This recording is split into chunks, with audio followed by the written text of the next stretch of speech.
In God's covenant with Adam and Eve, he promises them that they will rule the universe. He gives them dominion over the plants and animals and promises them that the descendants will rule the earth. God created man and woman for each other. God's original plan was for us to be with him, but when Adam and Eve broke the covenant, he had to find another way. Because of their sins, he kicked Adam and Eve out of the Garden of Eden. Years after this, the world was filled with evil people, and the only good people left were Noah and his family. God told Noah to build an ark for his family and all the creatures. He warned them that there will be a great flood. So Noah would build the ark, and the flood lasted for 40 days and 40 nights. After this flood, he promised Noah that he would never flood the earth again, and he gave a rainbow as a sign.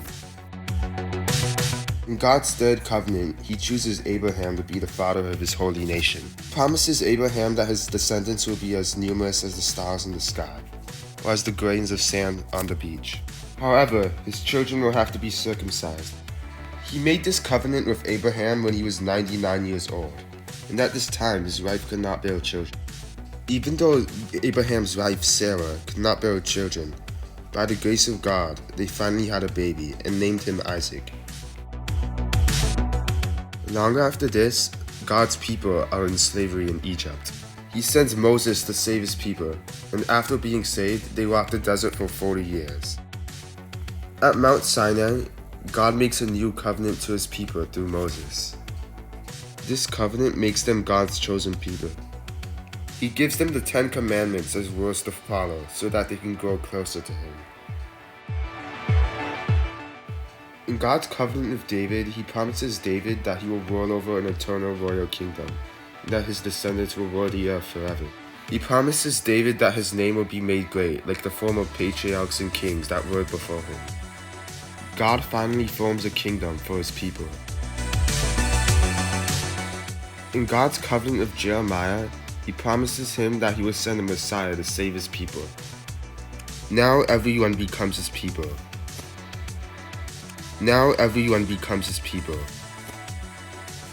This covenant is fulfilled through Jesus' life, ministry, and death.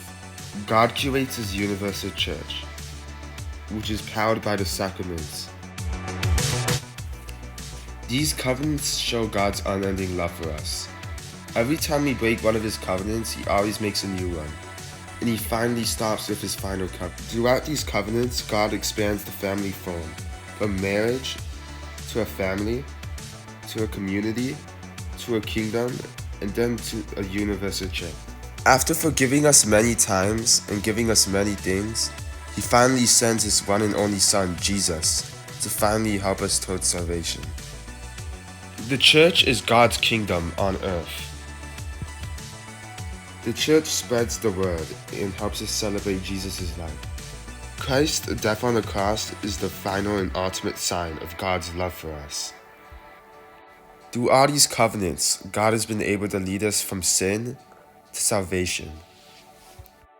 And God has achieved his goal of uniting us with him in heaven.